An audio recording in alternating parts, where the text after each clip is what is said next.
वाशी येथे झालेल्या निर्धार मेळाव्यामध्ये हजारो कार्यकर्त्यांनी संदीप नाईक यांनी बेलापूर विधानसभा लढवावी असा प्रचंड आग्रह धरला। बेलापूर मतदारसंघातील सर्व प्रभागातील कार्यकर्ते, सर्वधर्मीय, सर्व प्रांतिक, भाषिक नागरिकांनी आणि कार्यकर्त्यांनी या निर्धार मेळाव्याचे आयोजन केले होते। संदीप नाईक यांनी 28 पेक्षा अधिक नगरसेवक, अधिकारी आणि असंख्य कार्यकर्त्यांसह राष्ट्रवादी काँग्रेस शरदचंद्र पवार पक्षात प्रवेश केला। राष्ट्रवादी काँग्रेस पक्षाचे प्रदेशाध्यक्ष जयंत पाटील यांनी संदीप नाईक आणि सर्वांचे राष्ट्रवादी काँग्रेस पक्षामध्ये स्वागत केले। तसेच सर्वांचा सन्मान राखला जाईल, आपुलकीची वागणूक दिली जाईल अशीही ग्वाही त्यांनी दिली आहे। आपले मनोगत व्यक्त करताना संदीप नाईक यांनी शरदचंद्र पवार साहेब आणि राष्ट्रवादी काँग्रेसने मोठ्या मनानं राष्ट्रवादी काँग्रेसमध्ये प्रवेश दिल्याबद्दल मनपूर्वक आभार मानले। राष्ट्रवादी काँग्रेस पक्षाने आणि बेलापूर मतदारसंघातील नागरिकांनी आणि कार्यकर्त्यांनी दाखवलेल्या विश्वासाबद्दल संदीप नाईक यांनी मनपूर्वक आभार व्यक्त केले। तसेच हा विश्वास सार्थ ठरू असा देखील शब्द दिला। त्याचसोबत 2019 मध्ये भाजपात प्रवेश केल्यावर जो शब्द देण्यात आला होता तो पाळला गेला नाही। जनतेला नको असलेला उमेदवार थोपवला। पक्षादेश मानून आम्ही या उमेदवाराचं काम करून त्याला बहुमताने निवडून आणलं, परंतु बेलापूरच्या आमदाराने मागील 10 वर्षे कार्यकर्त्यांचा अपमान केला। आम्हाला कोणत्याही पदाची अभिलाषा नाही, परंतु ज्या ठिकाणी कार्यकर्त्याचा सन्मान नाही, शहर विकासाचे नुकसान होत असेल, हे आम्ही सहन करणार नसल्याचं संदीप नाईक यांनी म्हटलंय। आपण पुन्हा एकदा आपल्या सोबत काम करण्याची संधी दिली त्याबद्दल आपलं हृदयापासून मी पवार साहेबांच्या राष्ट्रवादीचं मनापासून आभार व्यक्त करतो। आजचा दिवस का आपण बघतोय याबद्दल मी नव्यानं सांगण्याची गरज नाही। आज संपूर्ण वक्ते ज्यांनी आपलं मत व्यक्त केलं त्यांनी त्या गोष्टीचा उहापोह केला। पाटील साहेब, 2019 मध्ये काही परिस्थिती निर्माण झाली आणि काही निर्णय आम्हाला घ्यावा लागला। तो निर्णय आम्ही घेतलेला, तो निर्णय नवी मुंबईच्या विकासाकरता होता। आमच्या नवी मुंबई शहराचं हित साधलं जावं।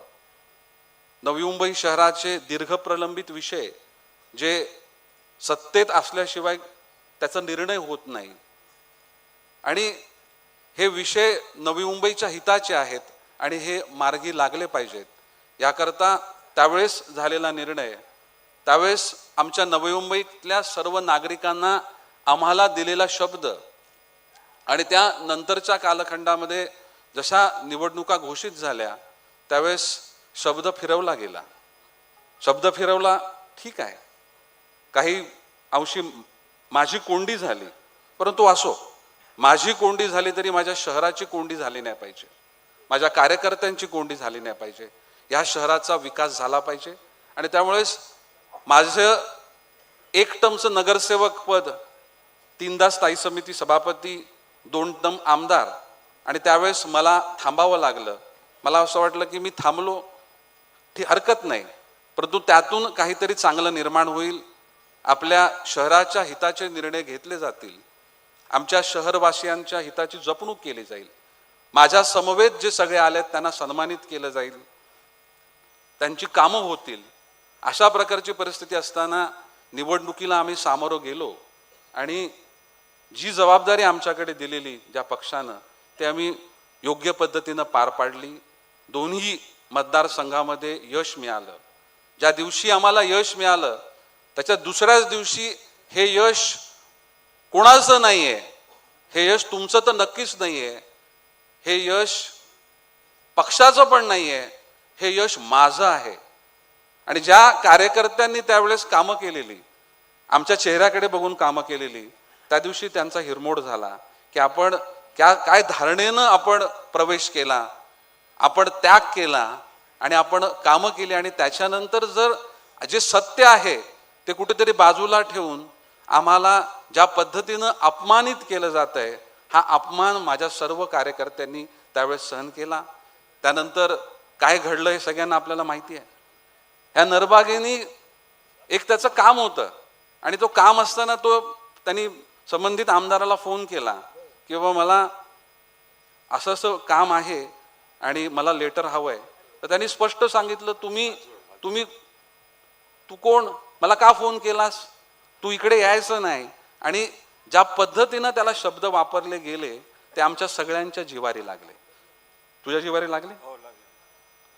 अशा पद्धतीनं फक्त नरबागेच नाही तर प्रत्येक आमचा कार्यकर्ता, मग तो आजी असेल माझी असेल, ह्याला प्रत्येकाला अपमानास्पद वागणूक या आमदाराच्या माध्यमातून सातत्यानं दिली गेली. ठीक आहे, मग कोणाचा अपमान केला, आमचा अपमान केला, आम्ही ते सहन करू.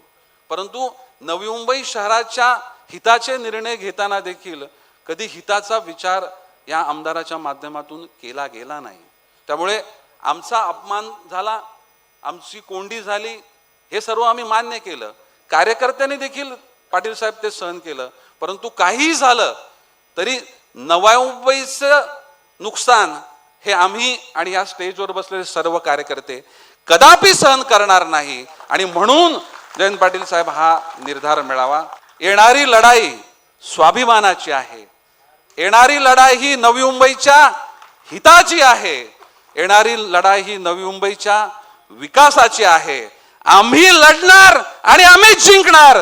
जय हिंद, जय महाराष्ट्र. आम्ही ठाणे लढवू शकलो नाही कारण तुम्ही आमच्यावर नव्हता, नाहीतर आम्ही ठाणेही लढवली असती. आणि म्हणून आपल्या सर्वांना मला एवढंच सांगायचंय की आज एक चांगला दिवस आहे. चांगल्या विचारानं तुम्ही राष्ट्रवादी पवार साहेबांच्या नेतृत्वाला मान्यता दिली आणि पुन्हा या पक्षात काम करायला सुरुवात करताय. मी सगळ्यांना स्वागतासाठी गळ्यात हे स्कार्फ घालून सगळ्यांचं स्वागत करत होतो. 80% चेहरे ओळखीचेच आहेत माझ्या, म्हणजे हे आपलेच आहेत ही भावना माझी पूर्वीपासून होती.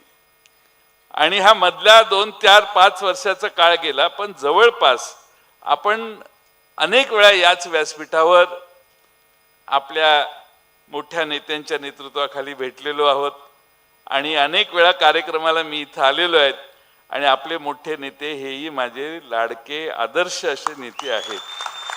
त्यांच्याबद्दलही मला नितांत आदर आहे, आपुलकी आहे आणि त्यांच्या कर्तबगारीवर देखील आम्हा सगळ्यांचा विश्वास आहे. आज आपण राष्ट्रवादीचा पवार साहेबांचा झेंडा हातात घेतला. या शहराचे प्रश्न संदीप नाईक यांनी आपल्या सर्वांच्या समोर मांडले. काही प्रश्न असे आहेत की जे सत्ता असताना सुटायला पाहिजे होते. त्या प्रश्नांना चालना देण्याचं काम व्हायला पाहिजे होतं. 12.5% भूखंडाचं काम अजून अर्धवट राहिलेलं आहे, त्याला चालना देण्याचं काम करायचंय. गावाभोवती बांधलेली घरं रेग्युलराईज करण्याचं आव्हान आहे, त्याला आता आपल्याला निवडणूक झाल्यावर चालना देऊन त्यांना न्याय देण्याचं काम करायचंय. झोपडपट्टी पुनर्वसनाचा निर्णय झाला पण इम्प्लिमेंटेशन कुठेही योजनेचं झालं नाही. त्याला संदीप आपण जसं सांगाल तशा पद्धतीनं चालना देण्याचं काम आपण करू शकू. विकास आराखडा मंजूर झालाय पण सिडको अजून भूखंड विकायचंच काम चालू आहे. विकास आराखडा इथं मंजूर झालाय पण मुंबईत हाताला लकवा आल्यामुळं सही होईना झाली आहे. आणि त्यामुळं विकास आराखडा एवढ्या उत्तम शहराचा मान्यता देण्यासाठी सरकार दिरंगाई करते. भूखंड विकण्यात जास्त महत्त्व त्याला देण्याचं काम चाललेलं आहे. खरं म्हणजे घर लीज, सगळ्या इमारती सगळ्या लीजवर आहेत. हाही एक प्रश्न आहे. सिडकोच्या कडं आपल्याला त्याची मालकी हक्क आहे, तो आपल्याला मिळवण्याचं काम आहे. बारवी धरणाचं पाणी आता पळवून नेलंय, मोरब्याचंही पाणी पळवलेलं आहे. बारवी धरणाच्या पुनर्वसन ज्यांचं करायचंय त्यांना 61 जणांना नोकऱ्या महापालिकेत दिल्या आहेत पण पाणी मात्र आपलं दुसरीकडे जात आहे. असे अनेक प्रश्न नव्या व्यवस्थेत मागच्या काही वर्षात तयार झालेले आहेत. हे सगळे प्रश्न सोडवायचे असतील, या नव्या मुंबईला संदीप नाईक आणि त्यांच्या घराण्याने जी दिशा दिलेली आहे ती कायम ठेवायची असेल तर उद्याच्या निवडणुका झाल्यावर हे पहिल्यांदा काम करून बेलापूर मतदारसंघात